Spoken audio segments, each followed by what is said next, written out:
बिस्मिल्लाहिर्रहमानिर्रहीम। आप लोग देख रहे हैं मेरे यूट्यूब चैनल बायोलॉजिक ब्रेकडाउन। हम क्लास 10 की बायोलॉजी के चैप्टर 10 बायोटेक्नोलॉजी इसके शॉर्ट क्वेश्चन आंसर्स को आज देखेंगे कि उनके क्या क्या आंसर हैं और कौन कौन से क्वेश्चंस हमारी न्यू बायोलॉजी की बुक में पूछे गए हैं। तो क्वेश्चन नंबर 1 है, what is meant by artificial pancreas, give its role. इसमें आपसे ये पूछा गया है कि आर्टिफिशियल पैंक्रियाज क्या होता है, उसका क्या मतलब है और उसका रोल क्या है, यानी उसका फंक्शन क्या है।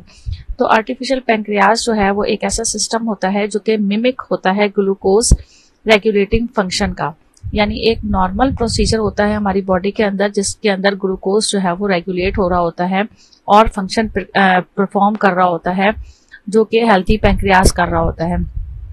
लेकिन अगर वो हेल्दी पैंक्रियाज नहीं है तो उसकी जगह आर्टिफिशियली पैंक्रियाज जो है वो इस्तेमाल किया जाता है। तो ये एक ऐसी मशीन, एक ऐसी डिवाइस होती है जो कि ग्लूकोज रेगुलेटिंग फंक्शन जो है वो आर्टिफिशियली परफॉर्म करता है। It automatically monitors blood glucose level and deliver insulin. इसका फंक्शन यहाँ से हम ये लिखेंगे कि ये ऑटोमेटिकली जो है वो मॉनिटर करता है ब्लड ग्लूकोज लेवल को और इंसुलिन डिलीवर करता है to maintain optimal glucose level, ताकि ग्लूकोज का जो लेवल है वो ऑप्टिमम रह सके। और specially in patients with type 1 diabetes, specially वो जो मरीज हैं जिनको टाइप 1 डायबिटीज है, उनकी बॉडी में इसको इस्तेमाल किया जाता है। क्वेश्चन नंबर 2 पूछा गया है, how biomarkers work in sugar control. तो शुगर कंट्रोल में ये बायोमार्कर्स कैसे हेल्प करते हैं। Biomarkers help in monitoring blood glucose level by indicating the presence और concentration of glucose in the blood. Biomarkers जो है वो ब्लड ग्लूकोज लेवल को मॉनिटर करने के लिए इस्तेमाल किए जाते हैं और इंडिकेट करते हैं presence of contraction of glucose in the blood, कि ग्लूकोज में ब्लड का जो लेवल है वो उसकी जो कंसंट्रेशन है उसको जो है वो उसकी मौजूदगी का बताते हैं कि कितनी कंसंट्रेशन में ग्लूकोज जो है वो ब्लड में मौजूद है।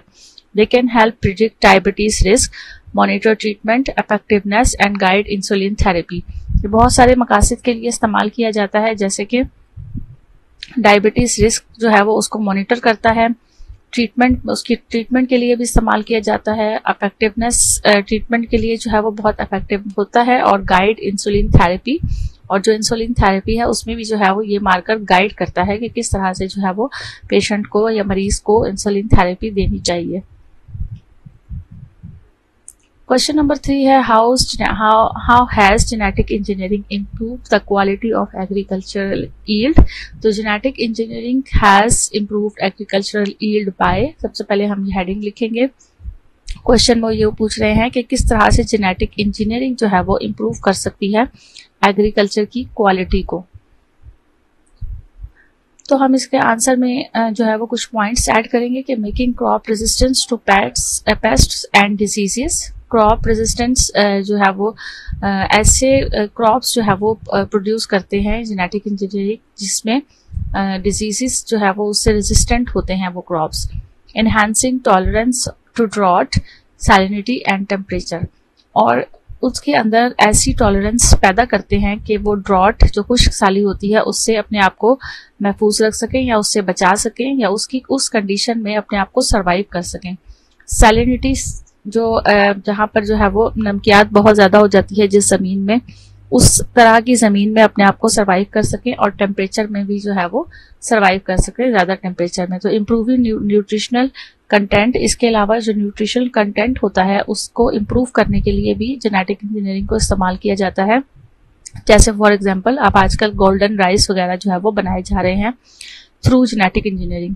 Reducing dependency on chemical fertilizers and pesticides, chemical fertilizers के ऊपर जो क्रॉप्स बहुत ज़्यादा डिपेंड करती हैं उसको कम करते हैं, और पेस्टिसाइड्स को भी जो है वो कम कर देते हैं। नंबर 4 है, effective management and treatment of any type of cancer mainly depends upon which factors.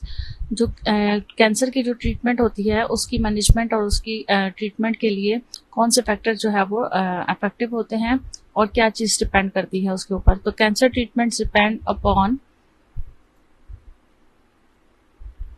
Early detection and accurate diagnosis.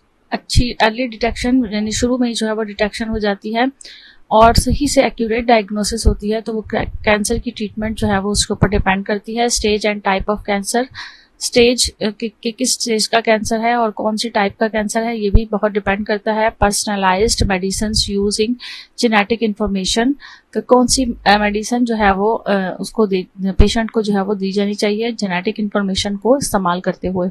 Availability of targeted therapies and biomarkers, और उसके साथ साथ जो थेरेपीज हैं, जिस जगह को टारगेट करना है उस जगह को टारगेट करते हुए डिफरेंट किस्म की थेरेपीज की जाती हैं और बायोमार्कर्स को इस्तेमाल किया जाता है।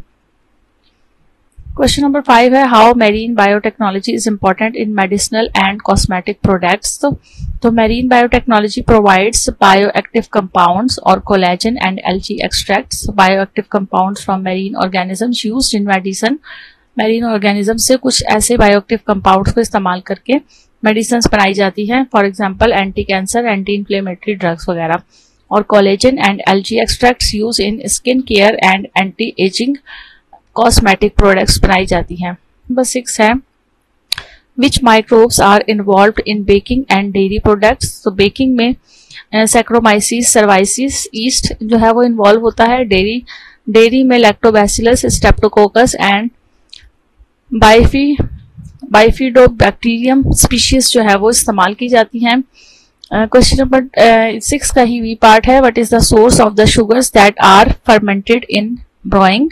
तो कौन सी शुगर की वो सोर्स है जो कि फर्मेंटेड इस्तेमाल की जाती है। The source of sugar is mainly malted grains, for example barley, which are broken down into fermentable sugars like maltose। Question number C पूछा गया है, इसी पार्ट का सी पार्ट है इसी क्वेश्चन का। How do bubbles of carbon dioxide gas help to make bread during fermentation yeast. जो है वो ये एक रीजनिंग टाइप क्वेश्चन है। तो इसमें ये पूछा गया है कि बबल्स कैसे जो है वो कार्बन डाइऑक्साइड गैस है प्रोड्यूस करते हैं और हेल्प करते हैं ब्रेड मेकिंग में। During fermentation yeast produces carbon dioxides which forms bubbles in the dough making it rise and given bread its soft and airy textures. तो फर्मेंटेशन के दौरान जो ईस्ट की प्रोडक्शन होती है उसमें से कार्बन डाइऑक्साइड गैस प्रोड्यूस होती है और उसकी वजह से बबल बनते हैं, जिसकी वजह से जब डो बनती है तो वो राइस हो जाती है और बहुत ज़्यादा बढ़ जाती है, डबल हो जाती है और सॉफ्ट हो जाती है और उसमें एरी स्ट्रक्चर आ जाता है। नंबर 7 है how gene knock down differs from gene knock out. तो gene knock down reduce the expression of a gene temporary using RNA interference, RNAi और एंटीसेंस टेक्नोलॉजी। और जीन नॉक आउट जो है वो कम्प्लीटली रिमूव्स और deactivates a gene causing permanent loss of gene function. Gene knock down का मतलब है कि जो एक्सप्रेशन होते हैं जीन के वो रिड्यूस हो जाते हैं, कम हो जाते हैं और वो टेम्पररी होते हैं। और किस तरह से होते हैं, RNA इंटरफेरेंस को इस्तेमाल करते हुए, एंटीसेंस टेक्नोलॉजी को इस्तेमाल करते हुए। और जो जीन नॉक आउट होता है उसमें उसमें जो जीन के एक्सप्रेशन है वो कम्प्लीटली तौर पर रिमूव हो जाते हैं और डीएक्टिव हो जाते हैं, और जिसकी वजह से permanent loss of gene function, जो जीन का फंक्शन है वो मुकम्मल तौर पर खत्म हो जाता है। क्वेश्चन नंबर 8 है the diagram shows an important step of genetic engineering. इसमें कुछ क्वेश्चंस पूछे गए हैं कि name the structure P, Q and R। P जो है वो प्लाज्मिड है, सर्कुलर DNA वेक्टर है, ये जो आपको नजर आ रहा है सर्कुलर DNA वेक्टर है। फिर Q जो है वो रिस्ट्रिक्शंस एंजाइम्स है, कट द प्लाज्मिड। Q जो है वो ये रिस्ट्रिक्शन एंजाइम्स है जो कि प्लाज्मिड के पार्ट को कट कर रहा है।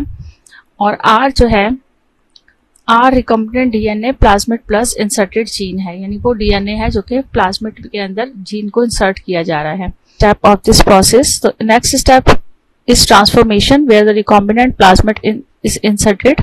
इस सारे स्टेप्स के बाद जो नेक्स्ट स्टेप होता है, जब रिकॉम्बिनेंट प्लाज्मिड जो है वो कंप्लीट हो जाता है, बन जाता है, तो उसको जो है वो होस्ट ऑर्गेनिज्म के अंदर दाखिल कर दिया जाता है। और इसमें आमतौर पर जो होस्ट ऑर्गेनिज्म होता है वो इकोलाई होता है for replication and protein expression, ताकि उसकी रेप्लिकेशन हो सके उस जीन की और उसकी जो है वो प्रोटीन एक्सप्रेशन उसका जो है वो शो हो सके। क्वेश्चन नंबर 9 है name 3 major genetic editing techniques. तो ये उसकी कुछ जेनेटिक एडिटिंग टेक्निक्स हैं जिनके यहाँ पर जो है वो नाम दे दिए गए हैं। ये ट्रांसक्रिप्शन एक्टिवेटर लाइक इफेक्टर्स है, CRIS PR CAS 9 है और ZFN जिंक फिंगर न्यूक्लियेसिस है। उम्मीद है आपको ये क्वेश्चन आंसर अच्छे से समझ में आ गए होंगे। नेक्स्ट यूनिट के क्वेश्चन आंसर्स के लिए इसी YouTube चैनल पर फिर मिलेंगे। Biologic breakdown. Thank you so much. Allah Hafiz.